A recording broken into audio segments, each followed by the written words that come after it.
Fajar 13 Mei 2021 Ketenangan Desa Tlogosari Kecamatan Tirtoyudo Kabupaten Malang mendadak PK oleh tangis panjang dari sebuah rumah kayu di tepi kebun sengkeh.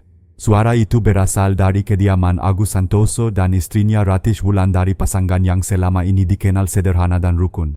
Tetangga sepuh sebelah rumah Bu Sumiati tersentak bangun. Itu bukan suara anak kecil terisak, bukan pula cekcok suami istri. Nada duka itu seperti memahat udara pagi. Dengan selendang tipis dan sandal jepit, Bu Sumiati bergegas ke halaman Agus sambil berdoa lirih. Pintu kayu setengah terbuka. Di dalam ruang tamu sempit hanya ada televisi tabung tua dan bangku kayu menggilap. Di lantai Ratih berlutut, rambutnya terurai berantakan, wajah basah air mata. Di atas dipan bambu Agus terbaring diam, masih mengenakan baju kerja berdebu semen dari hari sebelumnya.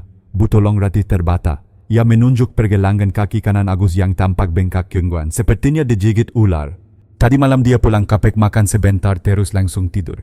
Pagi ini aku panggil tidak bangun, warga berdatangan. Pak Rusuyono mencoba menenangkan suasana. Beberapa pemuda memeriksa kolong dipan dan sudut ruangan. Di balik tumpukan kardus mereka menemukan seekor ular mati jenis yang oleh warga disebut kobra Jawa.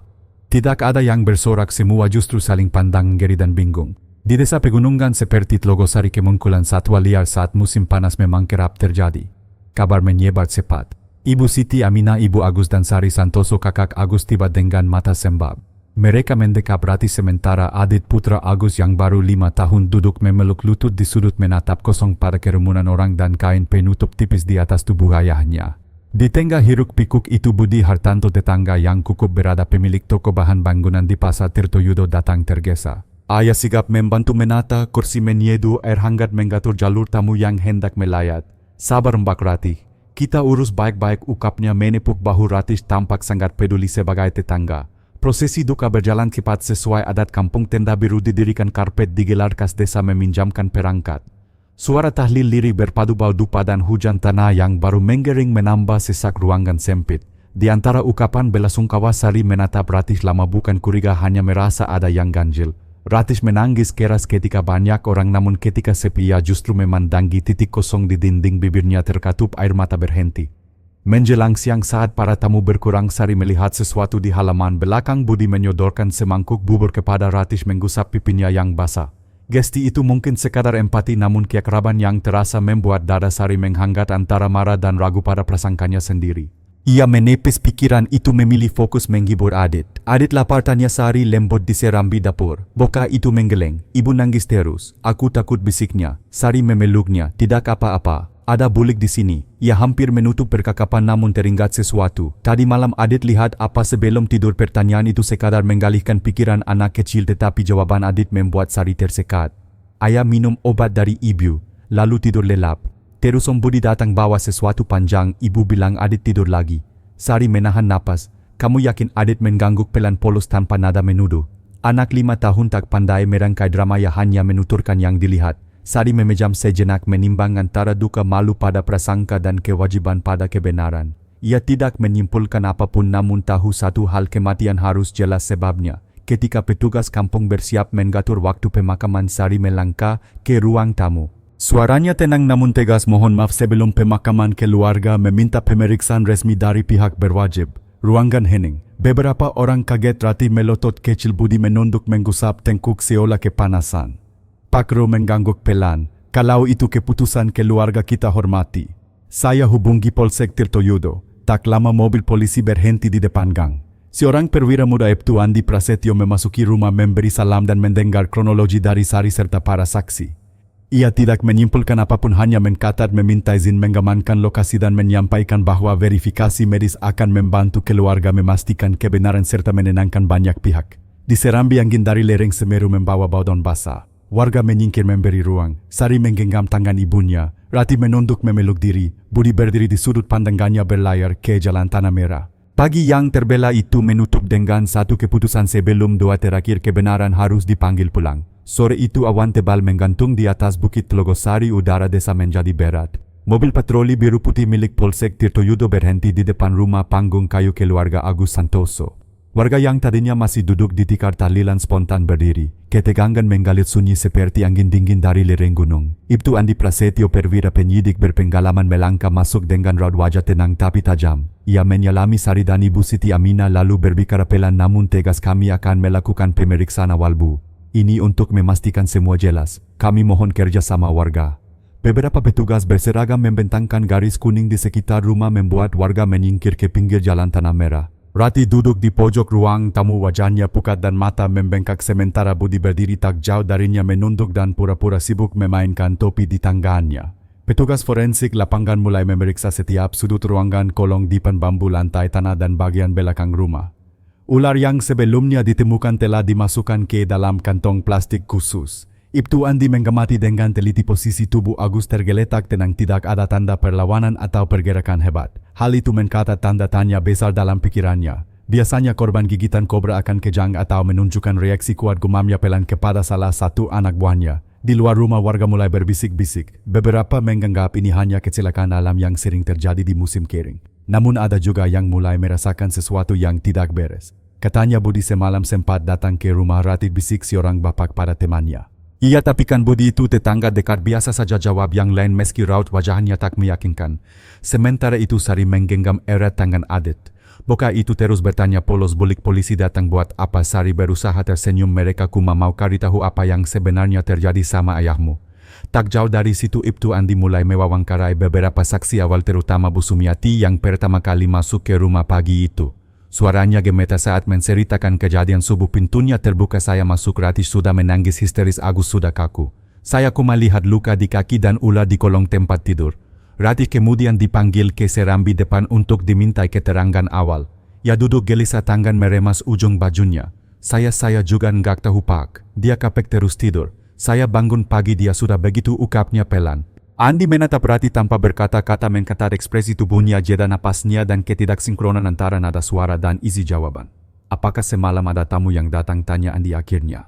Rati terdiam sepersekian detik sebelum menggeleng. Namun jeda kecil itu cukup bagi seorang penyidik berpengalaman untuk mencatatnya sebagai catatan mental. Malamnya setelah garis polisi dipasang, rumah Agus menjadi tempat sunyi yang ganjil. Tahlilan ditunda, warga bubar dengan wajah murung. Sari berdiri di teras, matanya mengawasi langkah mobil patroli yang menjauh perlahan. Angin malam dari lereng gunung membawa aroma tanah basah bercampur bau dupa yang belum padam. Dalam hatinya Sari tahu ini bukan lagi sekadar duka. Ini awal dari sesuatu yang jauh lebih besar. Dan bagi Ibtu Andi, kasus ini bukan sekadar gigitan ular biasa, ini adalah potongan pertama dari sebuah teka-teki gelap. Pagi berikutnya kabut tipis menggantung di atas kebun sengkit Logosari. Jalan tanah basah sehabis hujan malam menambah kesunyian desa.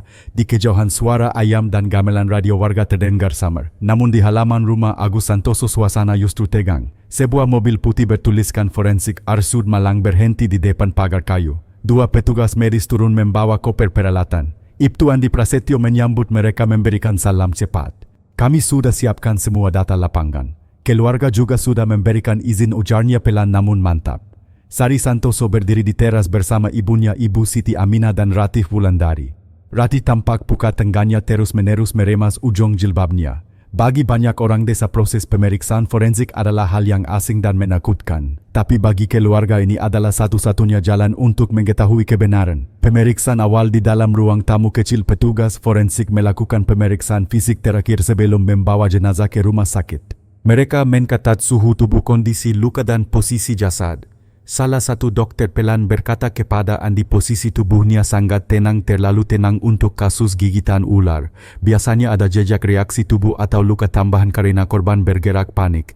Ini tidak ada sama sekali." Andi mengangguk pelan. "Itu juga yang membuat saya curiga," jawabnya singkat. Setelah mendapat izin, keluarga, jenazah Agus dimasukkan ke dalam kantong medis dan diangkat ke mobil forensik. Warga yang berdiri di luar rumah menatap pemandangan itu dengan wajah muram dan bingung. Desas-desus pelan mulai terdengar di antara kerumunan. Katanya polisi curiga sesuatu masa sikan kuma ular. Tapi aneh juga ya, Rati semalam sendirian di rumah. Wajah yang tegang begitu mobil forensik berangkat menuju Malang. Andi mengumpulkan 3 orang saksi utama, Bu Sumiati, Sari dan Rati. Pemeriksaan dilakukan di balai desa kecil di seberang jalan. Suasana ruangan sederhana itu kaku. Lampu neon kuning redup. Rati duduk di ujung meja, matanya terus menghindari tatapan Andi. Sementara Sari duduk tegak tenang tapi matanya tajam seperti menyimpan sesuatu. Berarti suara Andi lembut tapi terukur. Kami hanya ingin tahu semua yang terjadi semalam. Siapa saja yang datang ke rumah Ratih menggeleng cepat.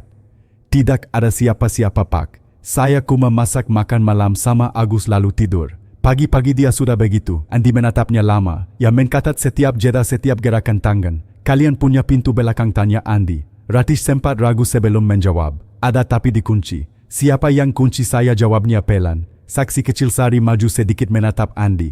Pak, saya boleh bilang sesuatu? Andi mengangguk. Sari menghela napas dalam. Adit semalam bilang dia lihat seseorang datang ke rumah setelah Agus tidur. Dia juga bilang Ratih kasih obat ke Agus sebelum tidur.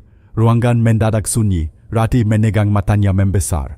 Bulik Sari, anak itu cuma ketakutan. Jangan percaya omongan anak kecil, suaranya meninggi. Andi tidak bereaksi keras. Ia hanya mencatat dengan tenang di buku kecilnya. Terima kasih Bu Sari. Semua keterangan akan kami periksa ulang. Ratih menunduk, wajahnya mulai memukat. Tangannya berkeringat. Untuk pertama kalinya sejak awal kejadian ia terlihat benar-benar gelisah. Bayangkan rencana besar sore itu ketika semua orang telah pulang. Andi berdiri sendiri di halaman depan rumah. Garis polisi masih terpasang. Ia menatap kebun rimbun di belakang rumah berpikir dalam-dalam. Laporan awal dari tim medis sudah sampai lewat telepon. Tidak ada tanda perlawanan. Dokter juga menyebut akan melakukan tes toksikologi karena reaksi tubuh korban terlalu tenang untuk kasus gigitan ular biasa. Ada sesuatu yang disembunyikan di sini, gumam Andi. Angin sore dari pegunungan bertiup lembut. Tapi bagi Andi hawa itu bukan sejuk melainkan pertanda badai penyelidikan yang baru saja dimulai. Langit Tirtoyudo kelabu 2 hari setelah pemeriksaan awal. Telepon dari Ersud Malang masuk ke kantor Polsek Tirtoyudo. Hasil toksikologi korban Agus Santoso keluar. Kadar tinggi obat penenang ditemukan di dalam darah. Jenis obat penenang kuat, dosis tinggi membuat tubuh kehilangan kesadaran penuh. Kondisi korban saat digigit ular bukan dalam keadaan sadar. Tubuh tenang karena sudah lumpuh oleh efek obat. Papan tulis di ruang penyidik dipenuhi garis waktu. Kata ular atau rencana tertulis tebal. Penyidik menatap koretan itu lama. Kabar bokor ke warga. Warung kopi depan balai desa ramai. Warga menyebut hasil medis. Bisikan soal obat tidur menyebar dari warung ke rumah, dari kebun ke jalan desa. Nama Ratih Wulandari muncul di setiap obrolan. Nama Budi Hartanto ikut disebut. Warga menatap rumah Ratih dengan sorot curiga. Sore tiba, Ratih datang ke kantor polisi. Wajah letih, mata sayu langkah pelan. Ruang pemeriksaan kecil, tembok kusam, kipas tua berderit. Penyidik menyodorkan air minum. Ratih duduk di kursi kayu, tangan meremas kain rok. Hasil pemeriksaan medis disebutkan kepadanya. Obat penenang dosis tinggi ditemukan di tubuh Agus. Ratih terdiam sepersekian detik. Jawaban keluar pelan. Ia tidak tahu. Agus sering susah tidur.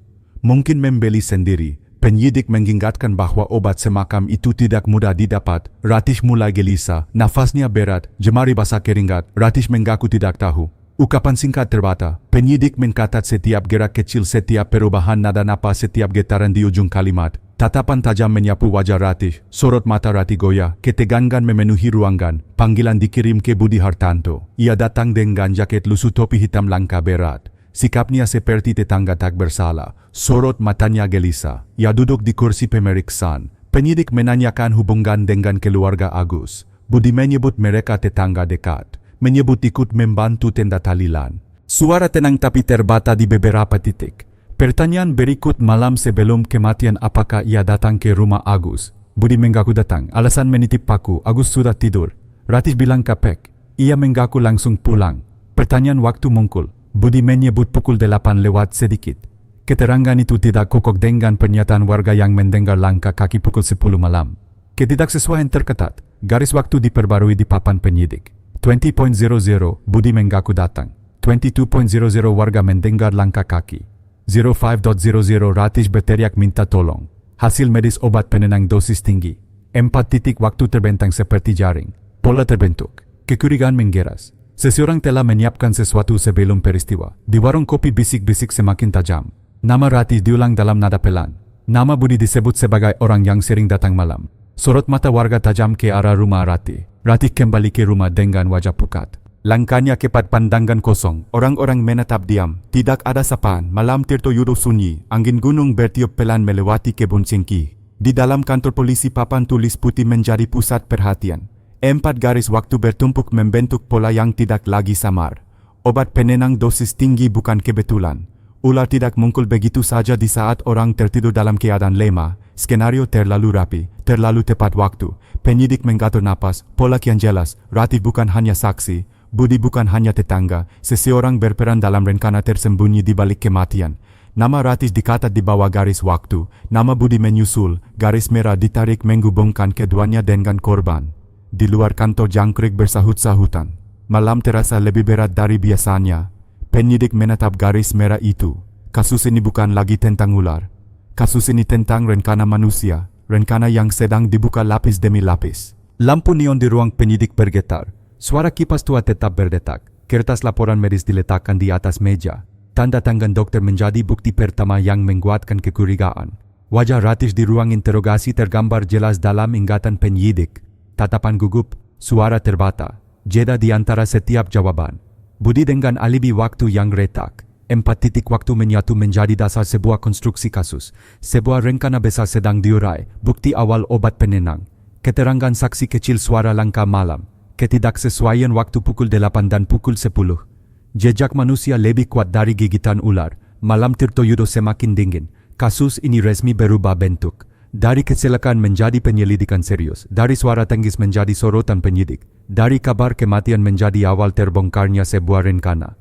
Papan tulis putih kini tidak lagi kosong. Nama waktu garis merah. Kasus terbuka.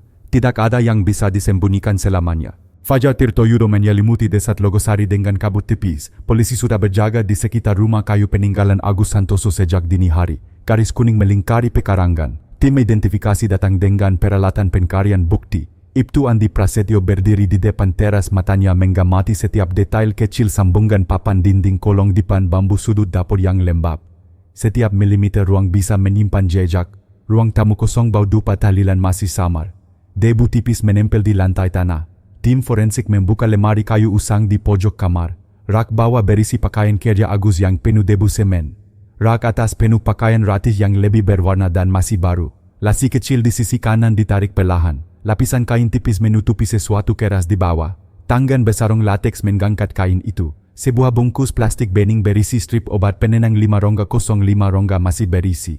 Label farmasi tertera jelas Zolpidem Tartrate. Barang bukti dimasukkan ke kantong transparan bersegel. Nomor bukti ditulis. Garis merah pertama pada papan penyidikan telah mendapat pijakan. Zat yang ditemukan dalam tubuh Agus identik dengan jenis obat pada bungkus itu. Tidak ada ruang untuk kebetulan. Kolong depan diperiksa berikutnya. Lampu senter menyapu debu dan serpihan kayu. Terdapat bekas jejak sepatu karet menggara dari pintu belakang ke bawah ranjang. Ukurannya tidak kokok dengan sandal rumah tangga milik Ratih atau sepatu kerja Agus. Setakan telapak menunjukkan pola industri mirip sepatu pekerja bangunan. Semua petugas saling bertukar pandang. Catatan di clipboard mencatat kemungkinan orang ketiga masuk dari pintu belakang malam kejadian. Pintu belakang diperiksa. Engsel longgar bekas kongkel halus di sisi kunci. Tidak cukup untuk pembobolan besar, tapi cukup bagi seseorang yang tahu cara membuka pintu lama tanpa suara. Garis waktu pukul 10 malam kini punya penguat fisik. Di kebun belakang tepat di balik rumpun pisang, petugas menemukan sebuah botol kakak kecil tergeletak setengah tertimbun tanah. Label farmasi lusuh sama dengan strip obat di kamar. Bungkusan bekas ini menguatkan dugaan pembelian dalam jumlah lebih dari 1. Alur persiapan semakin jelas. Obat dibeli, disimpan di rumah, digunakan malam kejadian. Sementara penggeledahan berlangsung, Ratih Wulandari dipanggil ke Polsek. Ia duduk di ruang interogasi dengan mata sayu dan rambut akak-akakan. Pakaian lusuh, tidak berdandan seperti sebelumnya. Suaranya kaku ketika petugas menyebutkan hasil temuan. Strip obat ditemukan di kamarnya. Bekas botol ditemukan di kebun belakang. Jejak sepatu tidak kokok dengan korban. Ratih menggeleng keras. Ia menyebut semua itu bukan miliknya. Ia menuduh kemungkinan barang orang lain. Tapi logika terperangkap dalam ruang sempit rumah itu hanya milik Agus dan Ratih. Tidak ada tamu resmi malam kejadian. Tidak ada tanda pencurian. Obat kuat tidak mungkin tiba di rumah begitu saja. Budi Hartanto dipanggil lagi ke kantor polisi pada sore hari. Petugas konfrontasi dua keterangan. Budi menyebut dirinya hanya datang sebentar pukul 8 malam. Tapi jejak sepatu yang ditemukan kokok dengan ukuran sepatu kerjanya. Beberapa warga desa juga mulai mengingat ulang, mengakui pernah melihat siluet orang di jalan belakang rumah Agus sekitar pukul 10. Budi mencoba menyangkal. Suaranya meninggi, napas memburu. Penyidik tidak membalas dengan teriakan. Semua jawaban dikatat rapi. Keringat mulai mengalir di pelipis Budi. Matanya bergerak cepat seperti orang terpojok. Malam menjelang papan penyidikan diperbarui. Garis waktu yang tadinya hanya catatan samar kini memiliki lapisan bukti fisik, strip obat penenang di kamar Ratih, botol bekas di kebun belakang, jejak sepatu dari pintu belakang ke ranjang, bekas kongkel di engsel pintu, kesaksian warga soal suara langka pukul 10 malam. Nama Ratih dan Budi kini berdiri berdampingan di tengah papan tulis dengan garis merah yang menghubungkan keduanya ke setiap bukti. Rumah kayu peninggalan Agus menjadi saksi bisu. Malam sunyi Desa Tirtoyudo berubah menjadi arena penyelidikan penuh tekanan. Kabut tipis turun perlahan di kebun belakang menyelimuti jejak yang mulai terbuka lebar. Kasus ini tak lagi bergantung pada kereta. Kasus ini kini ditopang oleh bukti. Setiap temuan menghapus sedikit demi sedikit kabut kebohongan. Ratih dan Budi tidak lagi sekadar nama dalam desas-desus tapi subjek dari sebuah rencana kelam yang mulai terbongkar. Di ruang penyidikan Andi menatap papan tulis tanpa suara. Tidak ada yang perlu diteriakan. Bukti sedang berbicara sendiri. Langit Tirtoyudo masih diselimuti awan berat. Angin dari lereng gunung membawa hawa lembab dan dingin ke halaman Polsek Tirtoyudo, tempat dua kursi besi di ruang interogasi menjadi pusat tekanan. Di satu ruangan Ratih Wulandari duduk dengan tubuh membungkuk, jemari terus meremas ujung rok lusunya. Di ruangan lainnya Budi Hartanto menatap kosong ke dinding, wajahnya tegang, keringat membasahi pelipis. Papan putih di luar ruangan kini penuh koretan. Garis waktu malam kejadian, bukti fisik, kesaksian saksi kecil dan hasil toksikologi membentuk struktur kasus yang nyaris utuh. Nama Ratih dan Budi saling terhubung melalui jejak sepatu, botol obat, strip penenang dan pintu belakang. Interogasi Ratih. Lampu neon di ruang interogasi menyala redup. Ratih menunduk bahunya gemeter pelan. Penyidik membakakan temuan satu persatu: strip obat penenang dari kamarnya, botol bekas di kebun belakang, bekas kongkel di pintu, jejak sepatu yang mengarah ke ranjang tempat Agus ditemukan. Pertanyaan pertama dilontarkan dengan nada datar. Obat itu milik siapa? Ratih menjawab lirih, bukan saya Pak. Saya tidak tahu. Pertanyaan kedua, siapa yang terakhir membuka pintu belakang? Ratih menggigit bibir, tidak menjawab. Pertanyaan ketiga, mengapa botol obat yang sama ditemukan di kebun belakang rumahmu? Ratih mulai goyah. Suaranya meninggi tak terkendali. Saya tidak tahu apa-apa. Suara serak memeka kesunyian. Tangannya gemetar hebat. Penyidik tidak membentak, mereka hanya mencatat semua respon. Setiap jeda, setiap perubahan ekspresi, setiap napas tersengal menjadi data dalam berkas. Ketika ia semakin gelisah, penyidik meletakkan foto hasil barang bukti di atas meja. Strip obat, jejak sepatu, pintu kongkel dan peta garis waktu terpampang di hadapan Ratih seperti cermin dari kebenaran yang tak bisa dihapus. Ratih menatap foto-foto itu lama lalu menunduk dalam diam. Tak ada lagi bantahan keluar. Interogasi Budi. Ruangan sebelah jauh lebih panas. Budi duduk dengan tangan bersedekap, tatapan keras mencoba menyembunyikan ketegangan. Di depannya penyidik membuka catatan keterangan saksi. Pukul berapa kamu ke rumah Agus malam itu? Jam 8 lewat Pak, jawab Budi cepat. Warga mendengar langkah kaki pukul 10. Jejak sepatu yang kokoh dengan ukuranmu ditemukan dari pintu belakang ke kolong ranjang. Mau jelaskan? Budi memberu beberapa detik. Keringat mulai mengalir di pelipis. Bibirnya kaku. Saya nggak masuk rumah Pak. Mungkin orang lain. Siapa orang lain yang tahu rumah Agus? Pintu belakang tidak rusak berat.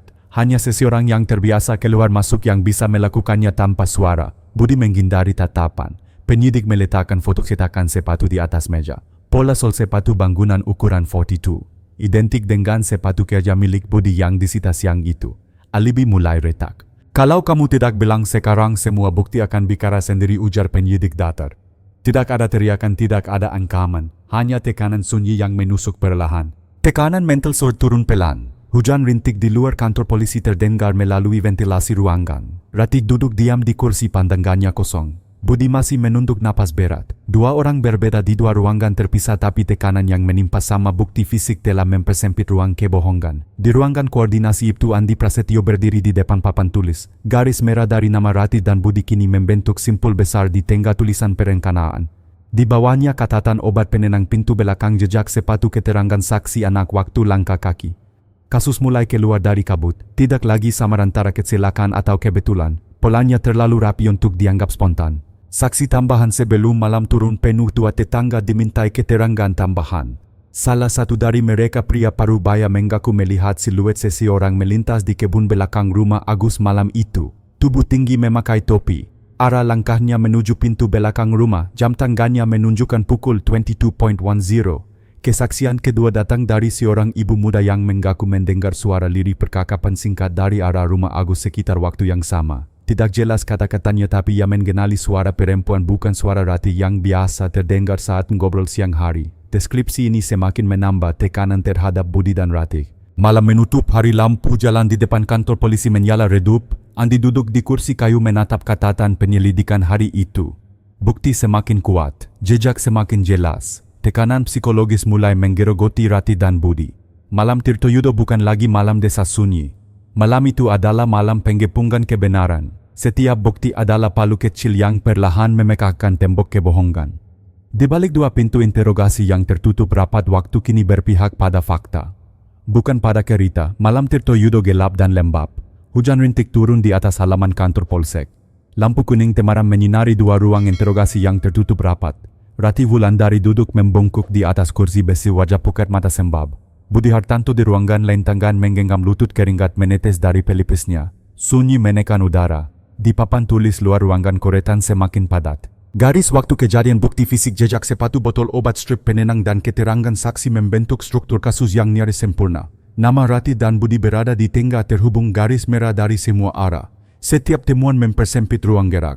Ratih menunduk dalam, bahu bergetar pelan. Foto-foto barang bukti terpampang di hadapannya. Strip obat penenang dari kamar, botol kakak dari kebun belakang, jejak sepatu di lantai tanah. Bekas kongkel di pintu belakang, tatapannya kosong, napas tersenggal. Jemari pukat memegang ujung rok. Diam panjang merambat seperti tali yang menjerat leher pelan-pelan. Tidak ada jawaban keluar. Hanya tubuh yang menggigil dalam ketakutan. Ruangan interogasi terasa sesak. Lampu neon berkedip pelan. Tik-tok jam dinding terdengar jelas. Setiap detik terasa seperti pukulan halus ke dinding pertahanan Ratih. Satu persatu lapisan kebohongan melemah. Tubuhnya semakin merosot ke sandaran kursi. Matanya tertutup, air mata menetes tanpa suara. Di ruang lain Budi duduk kaku. Foto setakan sol sepatu, jejak lumpur dan strip penenang disusun rapi di meja interogasi. Ukuran telapak identik dengan sepatu kerja yang disita dari rumahnya. Pola sol sama, debu tanah kebun belakang sama. Alibi mulai hangkur, wajahnya tegang, bibir kaku, napas berat. Penyidik tidak banyak bicara. Tekanan datang dari bukti, bukan suara. Waktu bergerak perlahan. Budi merapatkan tangan ke lutut. Tubuhnya kondong ke depan, bola mata bergerak cepat, keringat mengalir makin deras. Di ruang koordinasi papan penyidikan semakin jelas. Garis merah menebal di tengah antara dua nama. Semua elemen saling mengunci. Tidak ada celah logis untuk pihak ketiga. Tidak ada cerita kebetulan yang dapat berdiri sendiri. Waktu menunjukkan pukul 9 malam. Hujan rintik terus membasahi halaman. Dua tetangga memberi kesaksian tambahan. Siluet seseorang terlihat melintas di kebun belakang rumah Agus sekitar pukul 10 malam. Tubuh tinggi memakai topi berjalan ke arah pintu belakang. Saksi lain mendengar suara lirih dua orang berbicara di dekat dapur. Tidak jelas isi percakapan, namun cukup untuk mempersempit ruang kebohongan. Tekanan psikologis makin berat. Ratih duduk lemas, bahunya terkulai, air mata menetes ke lantai. Tangan bergetar. Tubuhnya kehilangan kekakuan pertahanan. Wajahnya mencerminkan ketakutan dan kelelahan. Suara batinnya seperti runtuh pelan-pelan. Ruangan interogasi Budi berubah tegang. Kursi berderit.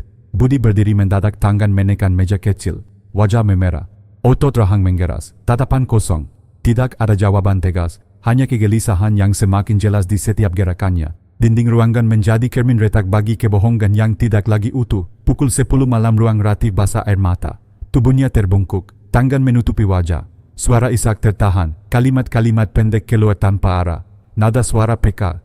Tubuh lemah. Matanya memerah. Retakan pertahanan terlihat nyata. Tidak ada lagi gestur tenang seperti hari-hari awal. Yang tersisa hanyalah sisa ketakutan dan tekanan. Budi di ruang sebelah menunjukkan tanda serupa. Nafas cepat, pundak menegang, tangan bergetar di atas meja, tatapan menunduk. Tekanan bukti memukul lebih keras daripada suara siapapun. Alibi goyah, jejak sepatu menutup jalan kabur. Botol obat menggunci arah. Waktu langkah kaki menjadi paku terakhir yang menguatkan garis merah di papan penyidik. Penyidik mengawasi dari luar, tidak perlu kata-kata keras. Sunyi menjadi palu, bukti menjadi pengikat, waktu menjadi sekutu. Dua orang di dua ruangan tidak lagi punya tempat berlindung. Menjelang tengah malam, lampu kantor redup, hujan berhenti perlahan, kabut tipis merayap dari kebun. Ratih terduduk lunglai di kursi, mata bengkak, wajah memukat, tangan gemetar di atas meja. Budi membungkuk, bahu berat, nafas panjang seperti menyerah. Pertahanan keduanya tidak lagi rapat. Papan penyidikan kini seperti peta terbuka. Garis waktu malam kejadian menyatu sempurna dengan bukti fisik. Botol obat, strip penenang, jejak sepatu saksi, kebun, suara lirih pintu belakang. Setiap elemen saling menegaskan. Malam Tirtoyudo berubah menjadi malam retak. Dua nama yang semula dilindungi lapisan alibi mulai runtuh di bawah beban fakta. Pertahanan bukan lagi tembok, hanya sepihan tipis yang akan roboh sepenuhnya. Pengakuan bukan soal jika, hanya soal kapan. Kabut pagi menyelimuti Tirtoyudo. Jalan tanah basah, udara lembab dan menusuk. Kantor Polsek Tirtoyudo sepi tapi tegang. Ruang interogasi dipenuhi aroma kopi basi. Ratih Wulandari duduk dengan bahu merosot, wajah kosong dan lelah. Budi Hartanto duduk di ruangan berbeda, tangan menggepal, mata gelisah. Dua tubuh kaku, dua napas berat, dua pertahanan yang perlahan runtuh. Malam panjang sebelumnya meninggalkan jejak di mata mereka. Ratih tidak tidur, matanya sembab jemari bergetar. Budi berkeringat, tubuhnya menegang setiap kali melihat papan penyidikan. Garis merah pada papan itu kini tak lagi sekadar koretan, melainkan dinding yang menutup semua arah. Bukti fisik waktu kejadian, saksi kebun, jejak sepatu dan botol obat menyatu menjadi lingkaran sempit. Pagi ini semua bukti disusun di atas meja interogasi. Strip obat, penenang, botol kakak bekas kongkel di pintu belakang, jejak sepatu, laporan toksikologi. Meja penuh dengan potongan kebenaran yang tak lagi bisa disangkal. Ratih menatap bukti itu tanpa kata. Bahunya turun pelan, matanya kosong. Nafas berat terdengar jelas. Tekanan bukan lagi dari luar. Tekanan datang dari dalam dirinya sendiri. Hening panjang merambat seperti kabut tebal. Tiktok jam dinding menjadi suara paling keras di ruangan itu. Wajah Ratih kehilangan sisa ketegangan. Gerak tubuhnya melambat.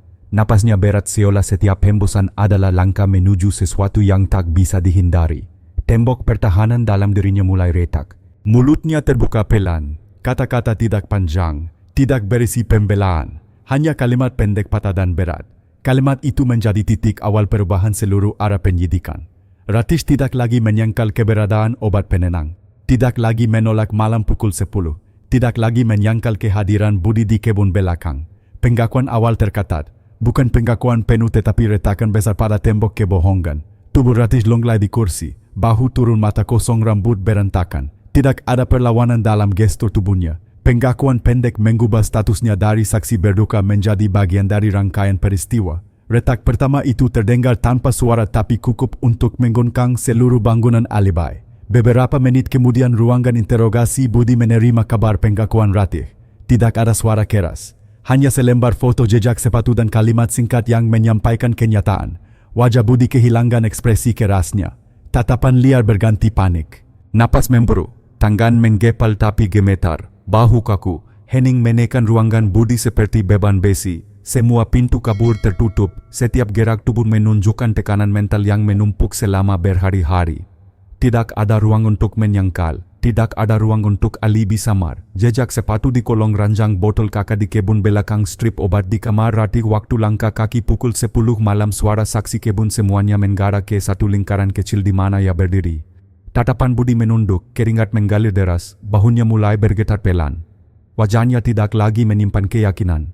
Suara tak keluar tapi tubuhnya berbicara. Penolakan terakhir melemah dalam keheningan. Retakan keduanya mungkul tak sekeras pengakuan Ratih tapi cukup jelas bagi semua penyidik yang menyaksikan. Siang menjelang, tim penyidik menyusun ulang kronologi dalam berkas resmi. Nama Ratih masuk sebagai orang yang mengetahui keberadaan obat penenang dan kehadiran Budi di sekitar rumah malam kejadian. Jejak sepatu dan botol kakak mengikat Budi pada lokasi peristiwa. Saksi kebun memperkuat struktur waktu. Garis merah di papan tulis menjadi jaringan yang utuh. Ratih dipindahkan ke ruang terpisah. Tubuh lemah, kepala tertunduk, mata kosong. Tidak ada lagi sisa perlawanan. Budi masih di ruang interogasi, bahu tegang, napas berat, namun garis wajahnya menunjukkan ketakutan dan kelelahan yang sama. Tekanan penyidikan bergeser. Ratih tak lagi pusat tekanan. Semua sorotan beralih ke Budi. Jejak sepatu menjadi kunci. Botol kakak menjadi penguat. Pembelian obat penenang menjadi pintu masuk baru. Menjelang sore papan penyidikan diperbarui. Garis waktu lengkap pembelian obat penenang, pergerakan malam kejadian, efek obat pada tubuh korban, keberadaan dua orang di sekitar rumah, suara saksi kebun. Semua menyatu dalam satu narasi logis. Kasus tidak lagi kabur dalam kabut. Suasana kantor berubah. Petugas bergerak cepat. Dokumen disusun. Saksi tambahan dipanggil. Data pendukung diperkuat. Ratih dan Budi kini berada dalam lingkaran yang sama, tak lagi terpisah oleh alibi semu. Senja menutup Tirtoyudo. Kabut pagi berganti angin dingin sore. Dua tubuh lelah duduk di balik pintu interogasi. Satu sudah retak, satu sedang pekat perlahan. Tidak ada suara keras, tidak ada letupan emosi, hanya tekanan sunyi yang membuat kebohongan perlahan runtuh. Pengakuan pertama telah tercatat, retakan telah terbuka. Setelah ini setiap lapisan sisa kebohongan akan roboh satu persatu seperti batu bata yang ditarik dari dinding rapuh. Titik balik penyidikan telah tiba. Langit Tirtoyudo mendung berat. Awan gelap menggantung rendah di atas atap kantor Polsek. Tirtoyudo memberi suasana tegang yang sejalan dengan arah penyidikan. Setelah pengakuan pertama Ratih Wulandari pada hari sebelumnya, penyidik kini bergerak ke tahap baru, rekonstruksi malam kejadian. Persiapan di lokasi rumah korban di pinggiran desa telah dipasangi garis polisi sejak awal. Tanah halaman masih lembab akibat hujan semalam. Daun pisang di kebun belakang meneteskan air. Di depan pintu rumah papan kayu kecil bertuliskan lokasi. TKP berdiri tegak. Di dalam rumah perabotan telah dikembalikan ke posisi seperti malam kejadian. Tempat tidur bambu tika lusuh dan jendela belakang dibiarkan terbuka sebagaimana malam ketika Agus tewas. Tim penyidik mengenakan rompi bertanda rekonstruksi berdiri dalam formasi. Ratih dan Budi digiring keluar dari mobil tahanan dengan borgol tangan di depan. Wajah mereka pucat, mata menunduk, angin lembab pagi menusuk kulit. Rekonstruksi dilakukan untuk menutup sisa celah dalam kronologi. Setiap langkah, setiap gerakan, setiap perubahan posisi diperhitungkan dengan cermat. Titik awal pukul 20.00 malam kejadian ditetapkan sebagai awal rekonstruksi. Tim mencatat posisi korban di ruang tengah. Tikar bambu terbentang di lantai. Lampu gantung redup menerangi ruangan kecil itu. Piring bekas makan malam diletakkan kembali di atas meja kayu. Ratih diminta berdiri di titik tempat ia terakhir kali terlihat membawa air minum untuk suaminya. Budi berdiri di luar pagar kebun sesuai keterangan saksi. Petugas menandai posisi dengan pita merah. Fotografer forensik mendokumentasikan setiap langkah dari awal. Jalur masuk pukul 21.00, petugas menggerakkan Ratih ke pintu belakang. Garis polisi menunjukkan bekas kongkel yang ditemukan di sisi kanan kusen kayu. Di sinilah jalur masuk Budi. Pita kuning digantung rendah untuk menunjukkan arah pergerakan. Rekaman drone kecil merekam dari atas memastikan seluruh urutan terekam dari berbagai sudut. Budi berjalan mengikuti jalur yang telah ditandai. Langkahnya lambat. Bahunya kaku. Saat melewati kebun pisang, jejak kaki di tanah lembab dari hasil olah TKP sebelumnya ditunjukkan kembali. Pola sepatu kokok dengan sepatu kerjanya. Ruang tengah pukul 22.00, adegan mencapai ruang tengah. Ratih diminta memeragakan momen ketika suaminya sudah tertidur akibat efek obat. Tikar tipis, lampu redup dan posisi tubuh di tempat tidur diatur ulang sesuai laporan forensik. Waktu ini menjadi titik krusial.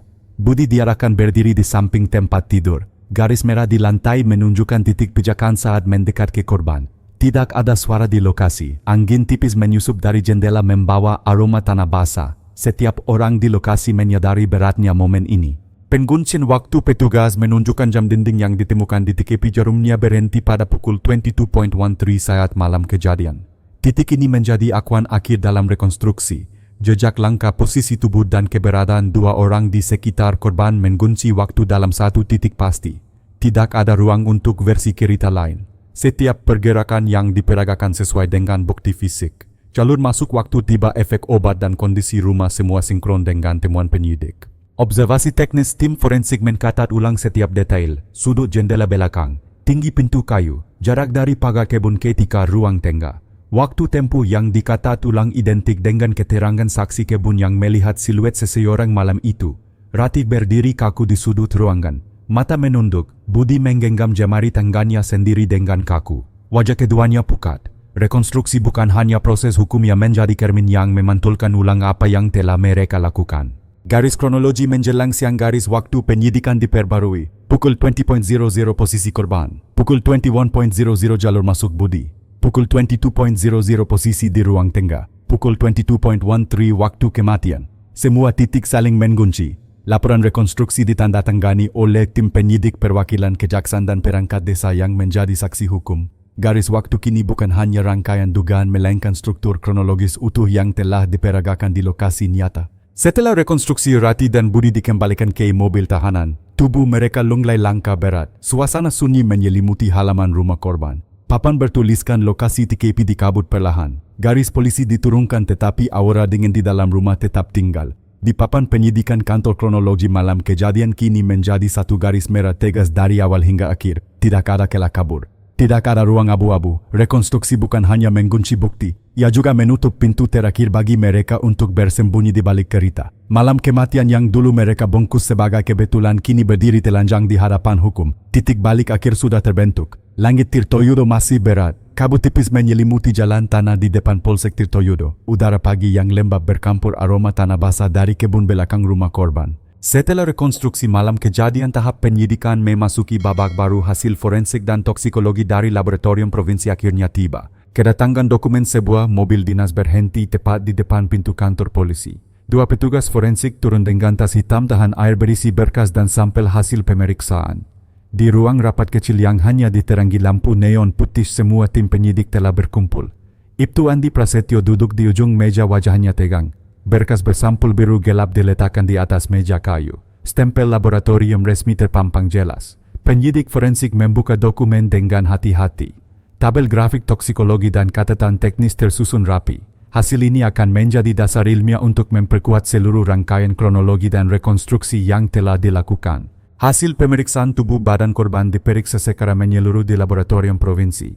Luka di pergelangan kaki kanan menunjukkan pola gigitan ular berbisa. Analisis jaringan di sekitar luka memperlihatkan konsentrasi rakun Najas putatrix jenis ular kobra Jawa yang biasa ditemukan di wilayah selatan Jawa Timur. Namun di luar temuan gigitan, hasil toksikologi darah dan lambung memperlihatkan hal yang jauh lebih penting. Dalam darah korban ditemukan kadar tinggi zolpidem, obat penenang yang hanya dijual dengan resep dokter. Kadar tersebut melebihi dosis terapi dan masuk ke kategori dosis yang menyebabkan kehilangan kesadaran mendalam. Tidak ada tanda perlawanan fisik pada tubuh korban. Tidak ada luka benturan, tidak ada goresan pertahanan, tidak ada gerakan spontan yang biasa terjadi saat korban sadar. Kondisi ini selaras dengan keterangan teknis korban dalam kondisi tidak sadar saat rakun ular masuk ke dalam sistem peredaran darahnya. Laporan laboratorium petugas forensik menjelaskan urutan temuan. Waktu kematian diperkirakan antara pukul 22.00 hingga 22.20 malam kejadian. Rakun ular dan efek obat bekerja bersamaan. Obat penenang membuat tubuh lumpuh sedangkan rakun menyebabkan gagal napas dalam waktu singkat. Laporan ini langsung mengunci kemungkinan kecelakaan alami. Tidak ada cara korban bisa tidur begitu tenang jika benar ular menyerang secara akak. Kombinasi dua penyebab rakun dan obat hanya dapat terjadi jika ada campur tangan manusia. Reaksi tim penyidik ruang rapat sunyi. Semua mata tertuju pada tabel kadar obat di dalam laporan. Angka itu bukan sekadar data, itu adalah bukti nyata bahwa kematian ini bukan kebetulan. Ibtu Andi mencatat setiap poin penting. Garis merah di papan penyidikan akan diperbarui untuk memasukkan hasil toksikologi sebagai fondasi ilmiah. Setiap langkah penyidikan sebelumnya kini mendapat penopang kuat. Pengakuan Ratish, kehadiran budi jejak sepatu di kebun belakang waktu kematian, dan kini laporan medis yang tak dapat dibantah. Kaitan dengan barang bukti hasil laboratorium kokok dengan vials dan strip obat penenang yang ditemukan di rumah Ratih. Nomor batch obat kokok dengan apotek yang berada di pusat kecamatan. Tim penyidik sebelumnya telah mengkonfirmasi pembelian obat tersebut 2 minggu sebelum malam kejadian. Waktu pembelian ini bertepatan dengan awal interaksi intensif Ratih dan Budi menurut keterangan saksi tetangga. Botol kakak di kebun belakang juga mengandung residu zolpidem. Hasil laboratorium memperlihatkan kesamaan komposisi dengan kandungan yang ada dalam darah korban. Tidak ada kemungkinan orang lain terlibat. Titik kronologi ilmiah dengan laporan toksikologi dan jejak kimiawi yang jelas, seluruh peristiwa malam itu kini dapat dipetakan secara ilmiah. Pukul 20.00 korban dalam kondisi sehat. Pukul 21.00 obat penenang masuk ke tubuh korban. Pukul 22.00 korban kehilangan kesadaran. Pukul 22.13 rakun ular masuk melalui luka gigitan. Pukul 22.20 kematian akibat kombinasi rakun dan efek obat. Setiap titik waktu ini selaras sempurna dengan pengakuan rekonstruksi dan bukti lapangan. Reaksi tersangka Ratih dan Budi dipanggil secara terpisah pada sore hari untuk diberitahu mengenai hasil forensik. Ratih duduk membungkuk di kursi ruang interogasi, rambut kusut bahu turun. Budi menunduk dalam tangan bergetar di atas meja besi dingin. Tidak ada lagi ruang menyangkal. Setiap temuan ilmiah menutup celah pembelaian. Tatapan Ratih kosong. Budi berkeringat deras. Tekanan laporan forensik lebih berat daripada semua interogasi sebelumnya. Langkah hukum malam harinya penyidik menandai laporan forensik sebagai bukti dalam berkas perkara. Surat perintah penahanan lanjutan dipersiapkan. Jaksa penuntut umum menerima tembusan laporan resmi. Kasus ini siap naik ke tahap berikut penguatan dakwaan pidana terencana. Papan penyidikan kini memiliki struktur sempurna, kronologi waktu, rekonstruksi lapangan, pengakuan barang bukti dan hasil ilmiah. tidak ada lagi ruang untuk menutup-nutupi. Penutup babak forensik, hujan tipis mulai turun menjelang malam. Jalan tanah di depan kantor basah dan sunyi. Lampu lorong menyala redup. Dalam keheningan itu laporan forensik menjadi paku terakhir pada dinding kebohongan. Kasus kematian Agus bukan lagi teka-teki, ia telah berubah menjadi rangkaian fakta ilmiah yang tidak bisa digoyahkan. Proses penyidikan telah memasuki tahap akhir. Jalan menuju meja pengadilan terbuka lebar. Ratih dan Budi kini bukan lagi bayangan samar dalam penyelidikan, melainkan dua tersangka dengan bukti tak terbantahkan. Titik awal keadilan telah ditetapkan. Langit Tirtoyudo kelabu sejak pagi. Jalan utama menuju Polsek Tirtoyudo dipenuhi kabut tipis seolah mencerminkan ketegangan yang menggantung di dalam kantor polisi. Setelah laporan forensik dan rekonstruksi mengunci semua celah kebohongan, penyidikan memasuki tahap akhir penetapan dakwaan pidana secara resmi terhadap Ratih Wulandari dan Budi Hartanto. Persiapan berkas di ruang penyidik, tumpukan berkas tebal tersusun rapi di atas meja. Sampul koklat dengan tulisan perkara 221 TJ 2021 menjadi pusat perhatian. Di dalamnya ada kronologi hasil forensik, keterangan saksi, rekonstruksi malam kejadian, dan laporan pembelian obat penenang. Setiap halaman diberi kode bukti, nomor urut, dan tanda tangan penyidik. Ibtu Andi Prasetyo, pimpinan penyidikan, berdiri lama di depan papan kronologi. Garis merah yang sejak awal penyidikan hanya berupa dugaan kini telah menjadi struktur kuat yang tak lagi bisa digoyahkan. Waktu pergerakan, barang bukti, dan pengakuan saling menempel seperti jaring rapat. Tim Kejaksaan Kabupaten tiba pada pukul 09.30. Dua jaksa penuntut umum membawa dokumen resmi dari Kejaksaan Negeri Malang. Mereka duduk berhadapan dengan tim penyidik, memeriksa ulang setiap bagian dengan cermat. Pembakan kronologi dalam ruang rapat yang hanya terdengar suara kipas angin tua. Tim gabungan menyusun kembali kronologi peristiwa korban dalam keadaan sehat pukul 20.00. Obat penenang masuk ke dalam tubuh korban pukul 21.00. Korban kehilangan kesadaran menjelang pukul 22.00. Rakun ular kobra Jawa masuk melalui gigitan di pergelangan kaki pukul 22.13. Korban meninggal dunia antara pukul 22.15-22.20. Dua tersangka berada di sekitar rumah pada rentang waktu tersebut. Jejak sepatu, rekonstruksi gerak, serta pengakuan parsial Ratih menegaskan keterlibatan langsung. Laporan toksikologi menjadi fondasi ilmiah tak terbantahkan. Penetapan pasal, jaksa penuntut umum menetapkan penggunaan pasal 340 KUHP pembunuhan berencana dengan pasal 55 KUHP tentang penyertaan tindak pidana.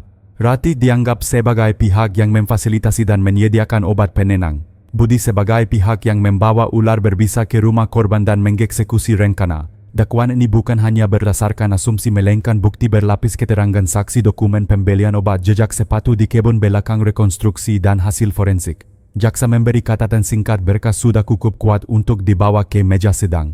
Reaksi tersangka siang itu, Ratih dan Budi digiring ke ruang interogasi akhir. Dua petugas menggapit mereka, borgol berkilat di bawah lampu lorong. Ratih berjalan dengan bahu turun, langkah pendek dan berat. Budi menunduk, dalam wajahnya kaku dan pucat. Saat surat dakwaan dibacakan oleh petugas, suasana ruangan menjadi sangat senyap. Ratih menutup wajah dengan kedua telapak tangannya. Bahunya bergetar, tubuhnya lemas di kursi. Budi duduk membantu jemarinya mensengkeram ujung meja besi. Tidak ada bantahan, tidak ada pembelaan. Wajah mereka memperlihatkan ketakutan yang nyata saat menyadari proses hukum telah bergerak tak bisa dihentikan. Persiapan penahanan lanjutan. Setelah dakwaan dibacakan, kedua tersangka dipindahkan ke Rutan Malang untuk penahanan lanjutan. Proses administratif dilakukan dengan pengawalan ketat. Petugas membawa map berisi surat perintah penahanan, salinan laporan forensik, dan berita acara pemeriksaan. Di luar kantor polisi, beberapa warga desa yang mendengar kabar penetapan dakwaan berdiri diam. Tatapan mata mereka tajam, campuran antara marah, tidak percaya, dan lega. Kasus yang sempat menghebohkan desa kecil itu kini resmi naik ke jalur hukum. Tahap penyerahan berkas. Sore menjelang berkas perkara diserahkan ke Kejaksaan Negeri Malang, tim jaksa melakukan pengecekan akhir sebelum mengajukan ke Pengadilan Negeri. Mobil dinas bergerak pelan keluar dari halaman Polsek membawa tumpukan dokumen yang akan menentukan masa depan dua orang. Di papan penyidikan, garis merah besar di kiri, tanda lingkaran hitam bertuliskan berkas lengkap. Seluruh anggota tim berdiri lama di depan papan itu. Semua kerja berbulan-bulan, semua penggalian bukti akhirnya tiba pada satu titik, kasus siap disidangkan. Reaksi keluarga korban, kabar penetapan dakwaan sampai ke rumah keluarga Agus di desa. Ibunda korban terduduk lemas di depan altar keluarga memegang foto putranya. Tetangga berdiri mengelilingi dengan wajah serius. Rasa duka lama bercampur kelegaan karena kebenaran mulai ditegakkan. Bagi keluarga, proses ini bukan akhir tapi langkah pertama menuju keadilan. Mereka tahu persidangan akan panjang dan melelahkan, namun setidaknya kebenaran kini memiliki tempat yang jelas di mata hukum. Penutup bab dakwaan malam tiba. Kantor polisi Tirtoyudo sunyi. Papan penyidikan kini penuh dengan kapkoretan dan catatan akhir. Dua nama tersangka terpampang jelas dihubungkan oleh garis merah tebal menuju satu titik kematian terencana. Surat dakwaan resmi telah keluar. Proses penyidikan selesai. Tongkat estafet berpindah ke tangan jaksa dan pengadilan. Tidak ada lagi ruang untuk menghindar. Tidak ada celah untuk membalik keadaan. Babak selanjutnya bukan lagi penyidikan melainkan pengadilan terbuka. Di luar kantor langit gelap dan tenang. Tapi di dalam sistem hukum badai sesungguhnya baru akan dimulai. Langit Tirtoyudo cerah pagi itu, namun udara di sekitar pengadilan negeri Malang terasa berat. Jalan di depan gedung pengadilan dipenuhi warga yang datang untuk menyaksikan sidang pertama kasus kematian Agus Suryanto, kasus yang selama berminggu-minggu menggemparkan desa kecil di selatan Jawa Timur. Di balik pagar besi petugas keamanan berjaga ketat. Kamera media lokal sudah berbaris sejak fahar.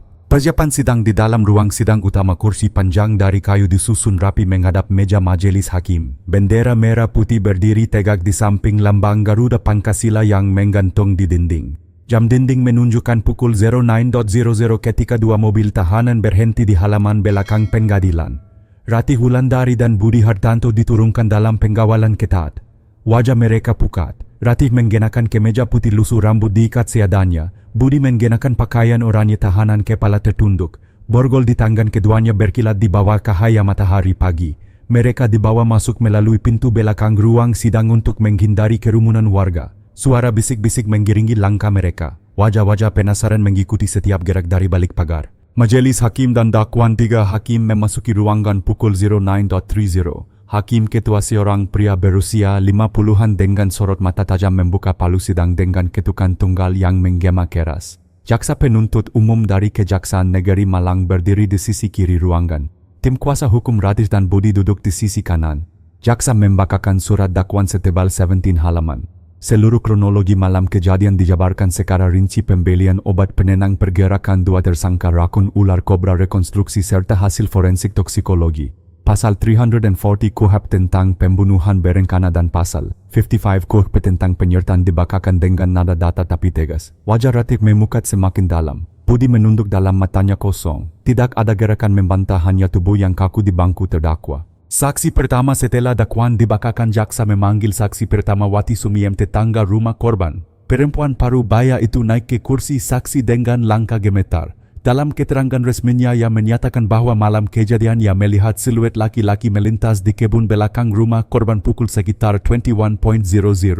Ia juga mendengar suara lirih dari dapur rumah Agus. Keterangan Wati disusun rapi dalam berita acara dan pagi itu ia hanya mengulang apa yang telah ia tanda tangani di kepolisian.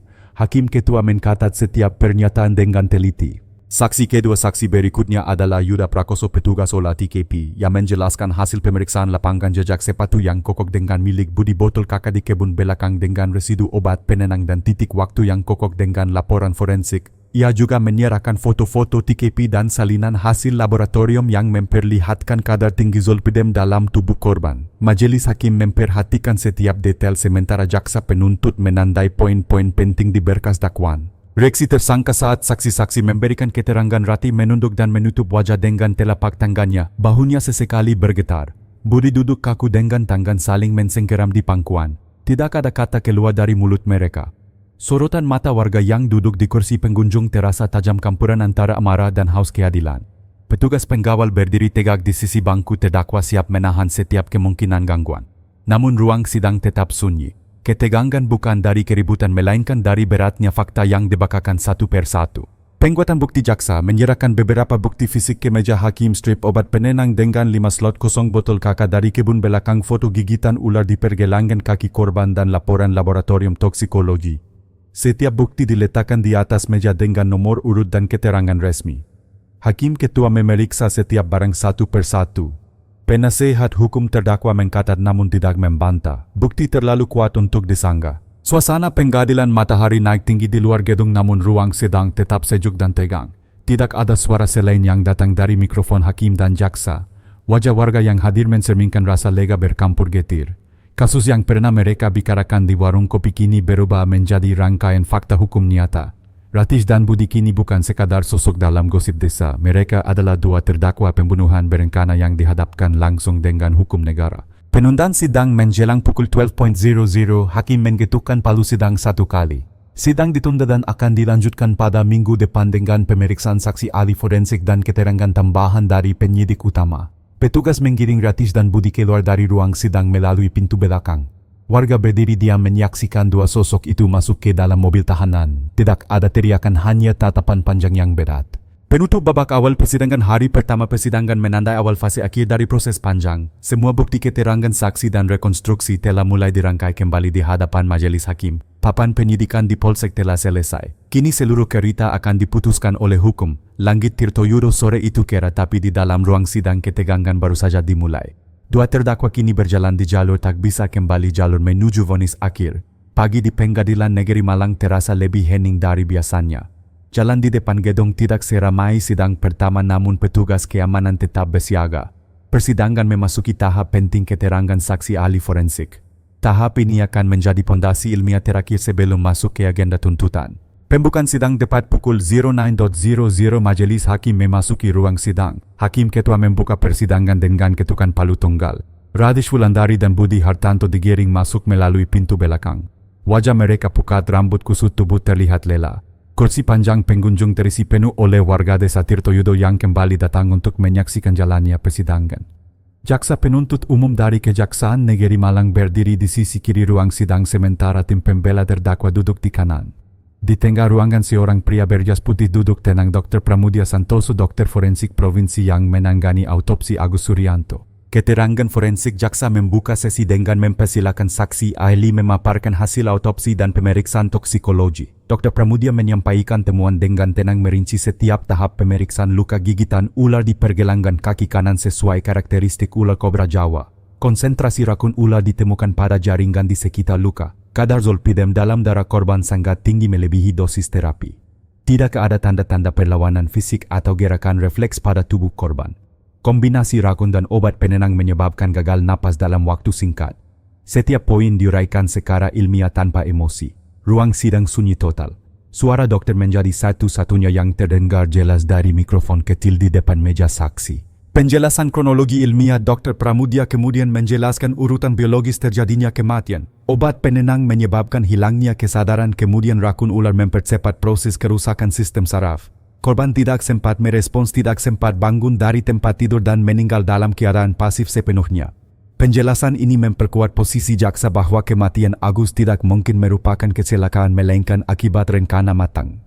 Kombinasi dua faktor biologis itu tidak dapat terjadi secara alami tanpa keterlibatan manusia. Majelis hakim mencatat dengan serius. Salah satu hakim anggota meminta klarifikasi mengenai jeda waktu antara masuknya obat dan kematian korban. Dr. Pramudia menjelaskan bahwa interval waktu antara efek obat dan racun sesuai dengan garis waktu penyidikan sekitar 1 jam 15 menit dari konsumsi obat hingga kematian. Bukti ilmiah tambahan. Jaksa menyerahkan grafik toksikologi, laporan laboratorium, dan foto luka gigitan sebagai bukti pendukung. Dokter forensik mengonfirmasi keaslian dokumen tersebut.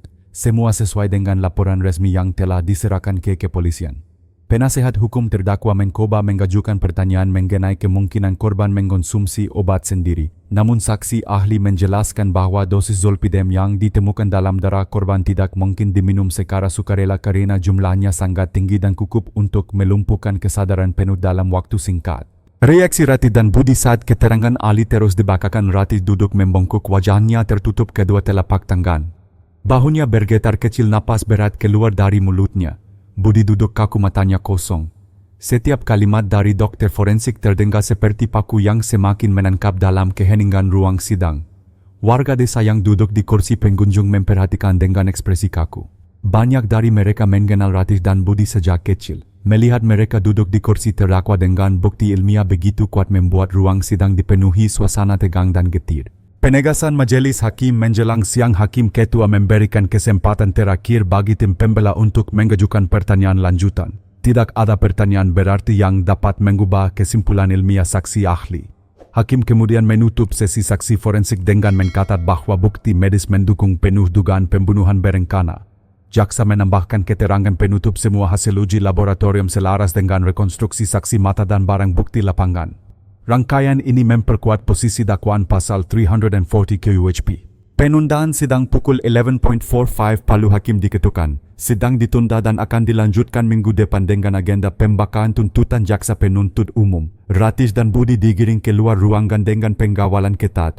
Suara warga yang berdiri di luar hanya berupa gumaman berat bukan sorakan. Penutup babak saksi ahli hari ini bukan sekadar sidang biasa. Keterangan forensik telah menutup pintu terakhir bagi Ratish dan Budi untuk bersembunyi di balik kereta kecelakaan. Bukti medis memberikan pondasi hukum paling keras dan paling sulit dibantah. Langit malang sore itu mendung tapi bagi ruang sidang arah kasus sudah sangat jelas. Langkah berikutnya tinggal menunggu tuntutan jaksa. Jalan ke vonis akhir semakin dekat. Ratish dan Budi kini tidak lagi berada di wilayah dugaan mereka berada dalam lingkaran fakta yang terkunci rapat. Pagi itu pengadilan negeri Malang ramai sejak sebelum matahari naik tinggi. Jalanan di depan gerbang dipenuhi wartawan lokal warga desa Tirtoyudo dan beberapa petugas keamanan tambahan. Hari ini adalah hari yang dinanti jaksa penuntut umum membacakan tuntutan resmi terhadap Ratish Wulandari dan Budi Hartanto dalam kasus pembunuhan berencana terhadap Agus Suryanto. Persiapan sidang ruang sidang utama dipenuhi suara langkah sepatu petugas. Kursi panjang pengunjung telah terisi sejak pukul 8 pagi. Kamera media lokal berjajar rapi di sisi kanan pintu masuk sementara aparat kepolisian menjaga ketat seluruh akses ke ruang sidang. Ratish Wulandari dan Budi Hartanto digiring masuk dengan borgol di tangan. Wajah mereka pucat, mata sayu, tubuh tampak lemah. Ratish mengenakan pakaian tahanan berwarna oranye dan selendang tipis di bahu sementara Budi berjalan dengan kepala tertunduk. Warga desa menatap keduanya dengan campuran marah, kecewa dan sedih. Majelis hakim memasuki ruang sidang pukul 09.00. Ketukan palu terdengar nyaring menggubah keramaian menjadi keheningan. Semua pandangan tertuju pada meja jaksa penuntut umum. Pembacaan tuntutan jaksa penuntut umum berdiri tegak di depan mikrofon. Surat tuntutan setebal puluhan halaman terbuka di tangannya. Dengan suara tegas ia membacakan hasil kesimpulan penyidikan, rekonstruksi keterangan saksi dan hasil forensik. Jaksa menyatakan bahwa seluruh bukti menunjukkan keterlibatan aktif Ratish dan Budi dalam merencanakan serta melaksanakan pembunuhan terhadap Agus Suryanto. Ratish menyediakan obat penenang dan memastikan korban dalam keadaan tak berdaya. Budi membawa ular kobra Jawa dan memastikan rakun masuk ke tubuh korban. Rekonstruksi toksikologi dan saksi mata memperkuat seluruh kronologi peristiwa. Semua unsur pasal 340 KUHP tentang pembunuhan berencana terpenuhi. Jaksa juga mengajukan pasal 55 KUHP karena keduanya terbukti bekerja sama dalam tindak pidana. Tuntutan hukuman ruangan hening saat jaksa membacakan kalimat akhir untuk terdakwa Ratish Wulandari dituntut pidana hukuman mati sebagai pelaku utama yang merencanakan kejahatan. Untuk terdakwa Budi Hartanto dituntut pidana penjara seumur hidup sebagai pelaku pendamping dalam eksekusi. Nada suara jaksa tidak meninggi tapi bobot kalimatnya menghantam ruang sidang seperti palu besi. Sejumlah warga terisak pelan, beberapa menghela napas berat. Tatapan mata mereka menangkap pada dua sosok di bangku terdakwa. Reaksi Ratish dan Budi. Ratish membeku di kursi, bibirnya gemetar. Air mata menetes tanpa suara, bahunya turun, napasnya pendek-pendek. Budi menutup wajah dengan kedua tangannya. Tubuhnya gemetar seolah semua dinding pertahanan telah roboh. Tidak ada pembelaan spontan, tidak ada protes. Sorotan kamera wartawan menangkap setiap ekspresi ketakutan dan keputusasaan mereka. Di kursi pengunjung keluarga korban duduk diam. Wajah Ibunda Agus tenang namun mata sembab. Ia menatap lurus ke depan, tidak lagi dengan kemarahan tetapi dengan luka yang dalam. Argumentasi jaksa setelah pembacaan tuntutan, jaksa memberikan alasan hukum yang memperkuat keputusan tersebut. Kejahatan dilakukan secara terencana dan keji. Korban tidak diberi kesempatan untuk bertahan hidup. Perbuatan para terdakwa menggunakan ketertiban dan rasa aman masyarakat. Tidak ditemukan alasan pemaaf atau pembenar. Jaksa menutup argumen dengan menyatakan bahwa tuntutan ini bukan untuk balas dendam melainkan sebagai bentuk penegakan hukum dan perlindungan terhadap masyarakat. Pembelaan pihak terdakwa. Tim pembela terdakwa meminta waktu untuk menyusun pembelaan pledoi yang akan disampaikan pada sidang selanjutnya. Mereka menekankan akan meminta pertimbangan hakim mengenai kondisi psikologis Ratish dan hubungan personal antara para terdakwa. Hakim ketua menyetujui permintaan tersebut dan menetapkan sidang berikutnya untuk pembacaan pembelaan resmi. Suasana pengadilan setelah tuntutan dibacakan, ruangan tetap sunyi. Warga desa perlahan berdiri, sebagian menunduk, sebagian berbisik pelan. Tidak ada sorakan, tidak ada amarah meledak, hanya rasa berat yang menggantung di udara. Ratish dan Budi digiring kembali ke mobil tahanan. Ratish berjalan gontai, matanya kosong. Budi tertunduk dalam seolah seluruh tenaga hilang dari tubuhnya. Penutup babak tuntutan hari ini menjadi titik balik terakhir dalam kasus yang mengguncang Tirto Yudo. Jaksa telah mengeluarkan tuntutan tertinggi menandai babak akhir dari proses panjang penyidikan dan persidangan. Langit malang sore itu mendung, di luar gedung pengadilan suara wartawan berlomba menyiarkan berita. Di dalam papan sidang ditutup dengan catatan besar tuntutan telah dibacakan. Langkah selanjutnya tinggal menunggu pembelaan terdakwa dan putusan hakim. Jalan menuju vonis akhir tinggal beberapa langkah lagi. Dua sosok yang dulu hidup di antara masyarakat desa kini menunggu takdir di ruang sidang tempat hukum berbicara lebih keras daripada air mata. Kasus Ratih dan Budi bukan sekadar kisah kriminal, ini adalah peringatan keras tentang betapa berbahayanya ketika keserakahan, egoisme dan kebencian menguasai akal sehat. Saat emosi negatif dibiarkan mengambil alih, seseorang bisa melangkahi batas moral, hukum dan kemanusiaan tanpa menyadarinya. Hidup selalu memiliki konflik dan kesulitan, tetapi kekerasan dan kejahatan bukanlah jalan keluar. Satu keputusan yang salah dapat menghancurkan seluruh hidup, bukan hanya bagi pelaku tetapi juga bagi orang-orang tak bersalah di sekitarnya. Karena itu penting untuk belajar menghadapi masalah dengan akal sehat, kelapangan hati dan menghormati hukum. Jika menurut Anda kisah nyata seperti ini memberikan pelajaran berharga dan membuka mata, maka subscribe ke channel ini agar tidak ketinggalan cerita kasus nyata yang penuh makna. Like untuk mendukung tim produksi. Aktifkan lonceng notifikasi supaya selalu mendapatkan update episode terbaru. Setiap dukungan Anda menjadi semangat bagi kami untuk terus membagikan kisah-kisah peringatan nyata agar masyarakat lebih sadar, bijak dan berhati-hati dalam menjalani kehidupan.